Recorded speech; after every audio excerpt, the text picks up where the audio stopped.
थोड़ा मुझे यहाँ बैठ के ये लगा कि क्या हमने इसी दिन के लिए कथा सीखी थी कि कथा बोलें कि आज अपनी मृत माँ, मेरे पिता के भी माता पिता हैं, मेरे परिवार के कुछ सदस्य हैं, आज सभी का यहाँ संकल्प हुआ।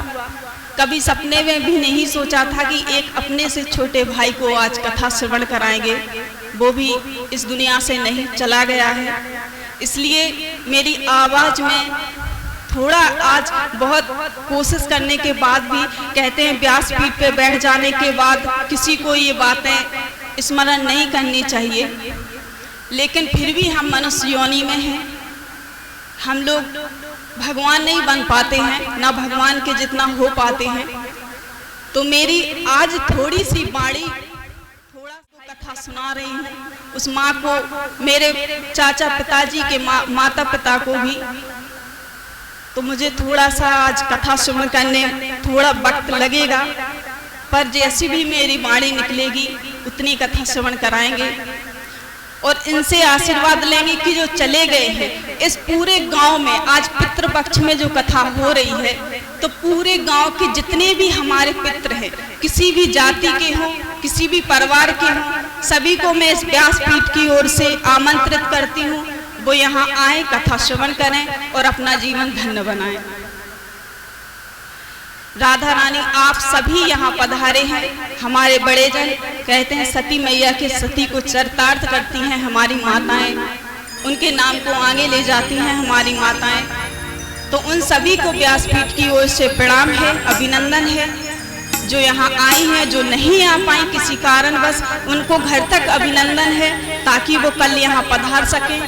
हमारे जो खजराहा घांगरी से सभी हमारे बड़े पधारे हैं, उनको भी सादर अभिनंदन वंदन हमारी व्यासपीठ की ओर से, मेरी ओर से। आप सब पर राधा रानी कृपा करें। हमारे यहाँ संगीत पर हमारे भैया विराजमान हो गए हैं। कहते हैं कि सबके साथ से ही एक अच्छी नीति बनाई जाती है और एक अच्छा कार्य किया जाता है। तो हम जो कथा श्रवण कराएंगे उसमें हमारे संगीत वाले भैया भी हमारा साथ दे रहे हैं, तो इनको भी अभिनंदन वंदन है सभी को। और जितने भी हमारे बाल गोपाल, हमारी छोटी छोटी बच्चियां कथा श्रवण कर रही हैं, हमारे साधु संत महात्मा भी पधारे हैं, इन सबको अभिनंदन वंदन है। कोई भी त्रुटि हो जाए तो अपनी बेटी समझ के क्षमा करिएगा, क्योंकि मनुष्य हम सभी हैं और मैं कभी नहीं चाहूँगी, मैं माफ़ी मांगूंगी राधा रानी से। आपने मुझ पे कृपा की, आज बोलने की योग्य बनाया और मैं आज अपने सभी को कथा श्रवण करा पा रही हूँ। तो हे राधा रानी, मुझसे कोई गलती हो जाए तो मुझे माफ़ करना, मुझे क्षमा करना। आइए वक्त ज़्यादा ना लेते हुए थोड़ा सा भगवान को मनाते हैं, मंगलाचरण करेंगे, 2 मिनट भजन संकीर्तन करके अपनी कथा को आरंभ करेंगे।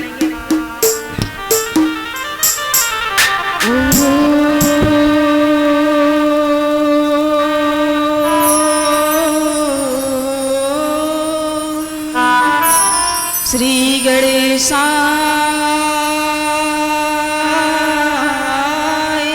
नमः। वक्रतुंड महाकाय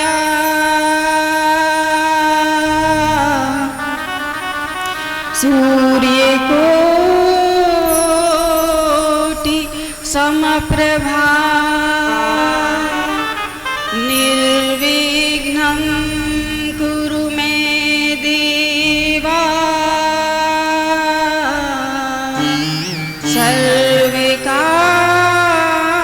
सर्वकार्येषु सर्वदा। नारायणं नमस्कृत्य नरं चैव नरोत्तमं देवीं सरस्वती व्यासं ततो जया मुदीर्ये। भक्ति भक्ति भगवन्ते सतुरे नाम बपुए, तिनके पद वंदन किए, तो नाशत विघ्नानि,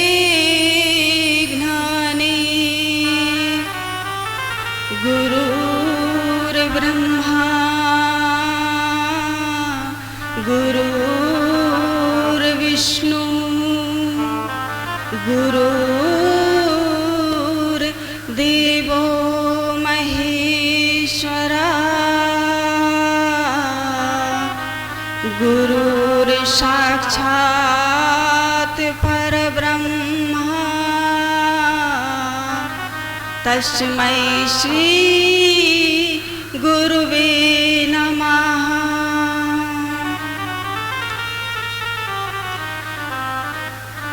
राम रामेति रामेति रमे रामे मनोरमे, सहस्रनाम तत्तुल्यं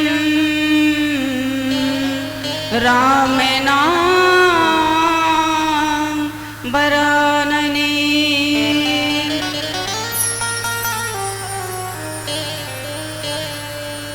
बोलिए बाके बिहारी लाल की जय, रानी सरकार की जय।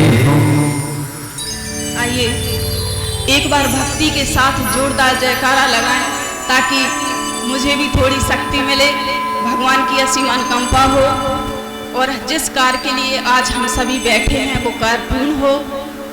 सभी को निवेदन करते हुए बोलिए माँ के बिहारी लाल जय हो, राधा रानी सरकार की जय हो। जयकारे ऐसे तो नहीं लगाए जाते, भले ही आप लोग अब गांव में कथा हो रही है, खुद की बिटिया कर रही है, इसका मतलब ये थोड़ी है कि जय हो। अब बिटिया घर की है तो अपने माता पिता को भी डांट सकती है, बाहर के व्यास भले ही कुछ ना कहें, अभी तो हम ही व्यास हैं। तो जयकारा कैसे लगाना है? बिना शर्म के और बिना संकोच के। हाँ, गुटखा खा लो उसके बाद लगा लो, शक्ति आ जानी चाहिए, क्योंकि गाड़ी में जब तक डीजल ना हो चलेगी कैसे। अब डीजल अगर डल गया हो तो मुंह से भी आवाज आए और हाथों से भी। बताइए मास्टर जी। तो बोलिए माँ के बिहारी लाल की, राधा रानी सरकार की, भागवत महापुराण की, आज के आनंद की। अब तो भगवान भी खुश हो गए और मुझे भी थोड़ी शक्ति आ गई है। तो आइए आज प्रथम दिवस की कथा में आज प्रवेश करते हुए कहते हैं कि यहाँ कोई स्कंद नहीं चलते, यहाँ पे आज महात्म बताया जाता है। कहते हैं जब तक शिव जी का ये पता ना हो, शिव जी कौन सी शक्ति, कितनी शक्ति है और हम उन्हें जल चढ़ाएंगे तो वो हमें कितना आशीर्वाद दे सकते हैं, जब तक ये पता ना हो तब तक हम कैसे वहां जाएंगे। शिव जी को धतूरा पसंद है, शिव जी को बेलपत्र पसंद है। तो बोले भगवान बोले कि अच्छा मुझे धतूरा और बेलपत्र पसंद है तो आप लोग इसीलिए मेरे ऊपर बाल्टी बाल्टी भर जल चढ़ा देते। तो भागवत जी को भी कहा गया है कि प्रथम दिवस की कथा, पहले कथा क्या है, कथा को सुनना क्यों है, कथा सुनने से होता क्या है, इसका महात्म जानिए। जब तक आप जानेंगे नहीं, कहते हैं बिना बात के तो हम लोग अपने माता पिता के भी पैर न छुएं। पता है ना कि यहाँ परमेश्वर होते हैं तभी तो छूते हैं। हमारे भगवान परमेश्वर है, हमारे माता पिता यही तीनों लोक के देवी देवता हैं। तो भागवत जी कहती हैं कि मुझे सुनना क्यों चाहिए, मेरा नाम श्रीमद् भागवत क्यों है। रामायण में राम जी थे इसलिए रामायण है, महाभारत में युद्ध हुआ इसलिए महाभारत हो गई। पर भागवत जी में क्या है जो श्रीमद् भागवत हो गई। भागवत कौन है, श्रीमद् कौन है। भगवान के सुखदेव जी महाराज जी राजा परीक्षित जी को ये पूरी भागवत जी सुना रहे हैं 18,000 श्लोकों की। यहाँ सूत जी महाराज जी विराजमान हुए हैं मात्र 20 वर्ष के। सौनकादि ऋषि नैमिषारण्य में बैठे हैं, वो इतने पुराने कि कई युग निकल गए।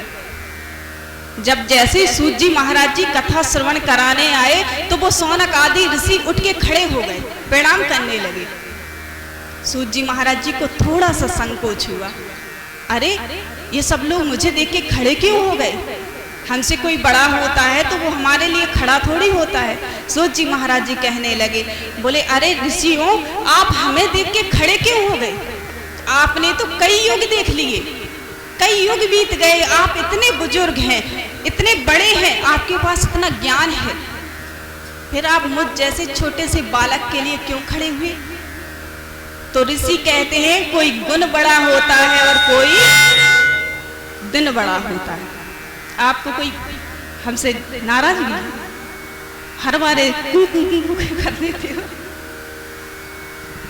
तो भगवान सौनक आदि ऋषि कहते हैं कि कोई गुणों से बड़ा होता है, और आपके पास कितना गुण है कि कई कई कई सौ सूर्यों से भी ज्यादा, करोड़ों सूर्यों से भी ज्यादा आपके पास ज्ञान का प्रकाश का भंडार है, इतना ज्ञान है।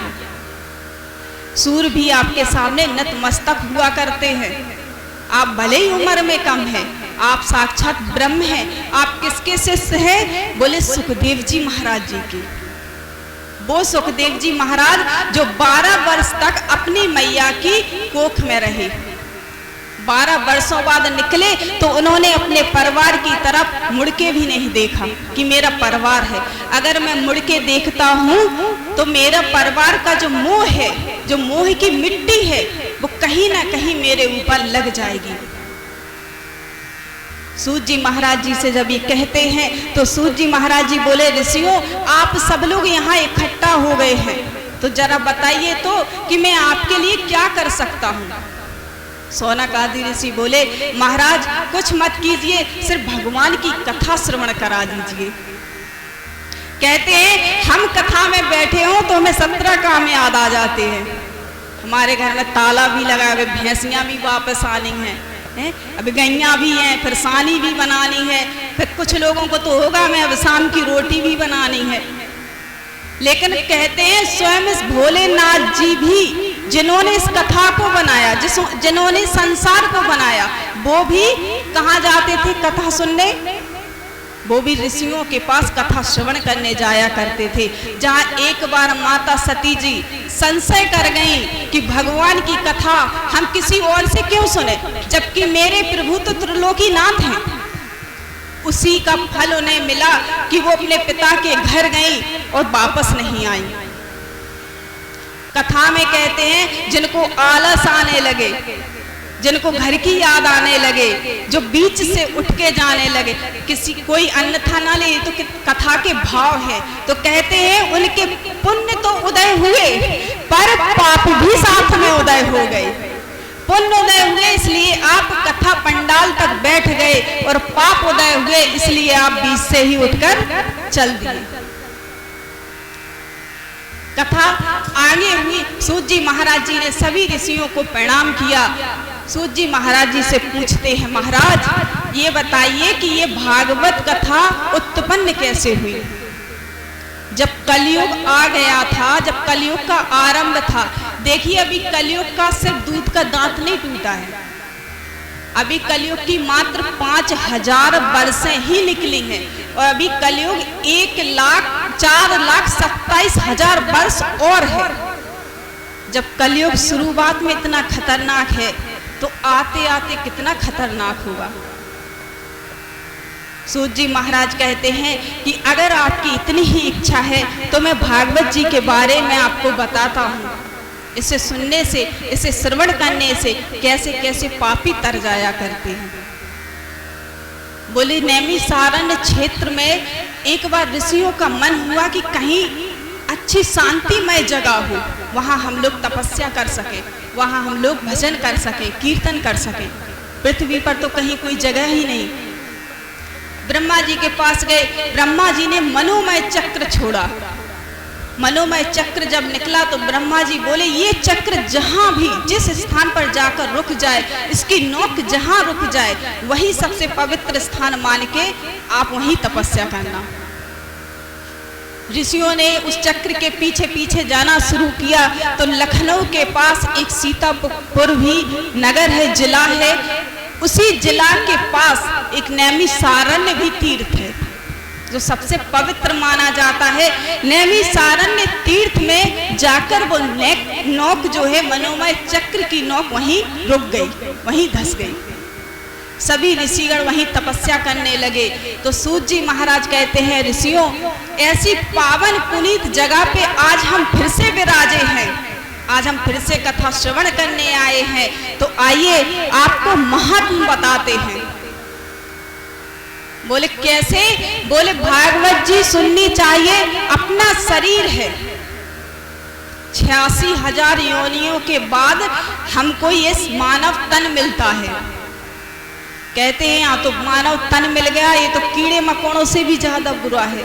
अगर इसका भगवान ने जिसके लिए हमें भेजा है, अगर वो कार्य नहीं किया, मनुष्य योनि में आके अगर हमने से भोजन किया है, उससे पैसा कमाया है, तो ये मनुष्य जीवन किसी काम का नहीं। बोले कान क्यों दिए? भगवान का भजन सुनने के लिए, भगवान की कथा सुनने के लिए। आंख क्यों दी? भगवान के दर्शन करने के लिए। पैर क्यों दिए? भगवान के मंदिर तक जाकर उन्हें प्रणाम करने के लिए। लेकिन हम क्या करते हैं? कानों से बुराइयां सुनते हैं, मस्तिष्क से उस बुराई को हृदय में धारण करते हैं, फिर वही हृदय में धारण की हुई बुराई एक दूसरे में बांट दिया करते हैं।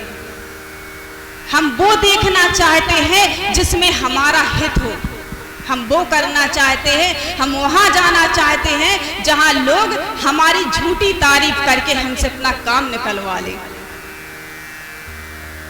सूत जी महाराज कहते हैं कि जैसे बिन भोजन पानी बिना उदर मचावे क्रांत, ऐसे ही सत्संग बिना मन नहीं पावे शांति। बोले बिना पानी और भोजन के 2 दिन रुक जाइए तो शरीर तड़पड़ा जाता है, आत्मा बाहर निकलने लगती है। तो क्या अपने आत्मा को भजन और भजन की आवश्यकता नहीं है, संकीर्तन की आवश्यकता नहीं है? कहते हैं कि जब उन्होंने अपने मनुष्य जीवन होने का आपको तात्पर्य बताया है महात्म्य, तो बोले महाराज जी एक बात बताइए, नारद जी जो कभी रुके नहीं, वो 7 दिनों तक भक्ति महारानी को कथा कैसे सुनाते रहे? तो कहते हैं कि एक बार नारद जी विशालापुरी गए, बहुत दुखी थे। विशालापुरी में 4 कुमार थे, सनक, सनंदन, सनत कुमार। 4 कुमारों ने उन्हें देखा। बद्रीनाथ में नारद जी भटक रहे हैं, किसी राजा के नाम पे विशालापुरी नाम पड़ा, बद्रीनाथ भगवान का। कहते हैं जब वो वहां भटके तो सनत कुमारों ने देखा, अरे ये तो नारद जी हैं, ये यहाँ बद्रीनाथ में कैसे भटक रहे हैं? मुख तो देखिए कितना मलिन है, कितना दुखी है। बोले नारद जी ठहरिए, कहाँ जाते हैं? नारद जी ने जैसी सनत कुमारों को देखा तो प्रणाम करने लगे। बोले अरे हम आपको ही तो ढूंढ रहे थे। बोले क्यों? बोले क्या बताएं महाराज, मैंने तीनों लोकों में जाके देख लिया, कहीं भी मुझे शांति तो मिली नहीं। मैंने सोचा कि पृथ्वी पर चलते हैं, पृथ्वी पर बहुत शांत है, तीर्थ है। भगवान का सबसे अच्छे तीर्थ कहाँ है? वृंदावन, काशी, हरिद्वार। बोले हम पृथ्वी चले गए, यहाँ हमें शांति मिलेगी, यहाँ तो भगवान का नाम लिया जाता है। बोले जैसे ही पृथ्वी पर गए तो देखा कि साधु संत तो ढोंगी हो गए। साधु संतों के पास तो अस्त्र शस्त्र सब कुछ मिलेगा, उनके पास बड़ी बड़ी गाड़ियां हैं, बड़े बड़े महल हैं। नारद जी बोले एक सच्चे साधु को इन सब की क्या जरूरत? उनका क्या चोरी होने वाला है जो अस्त्र शस्त्र धारण किए हुए हैं। नारद जी थोड़े आगे गए, बोले चलो तीर्थों में तो कुछ मिलेगा, गृहस्थ जीवन में तो कुछ मिलेगा।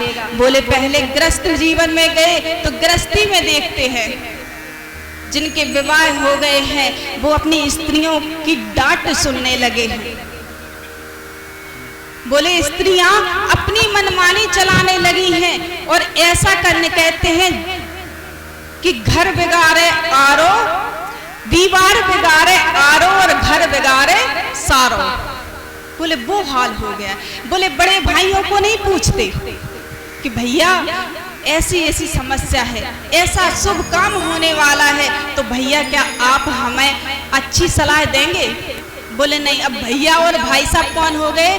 बोले मैडम जी कहती हैं अरे जाओ वहां हमारे घर से हमारे भाई को बुला लाओ, वो बताएंगे क्या करना है। ये सब कुछ भागवत जी में है, ये अपनी तरफ से कुछ नहीं बोला जाए। नारद जी ने देखा, नारद जी बोलने लगे अरे अब तो स्त्रियों का चलता हो गया है। आगे गए, बोले यहाँ देख लिया, यहाँ भी शांति नहीं मिली, तो मैंने सोचा कि तीर्थों में जाते हैं।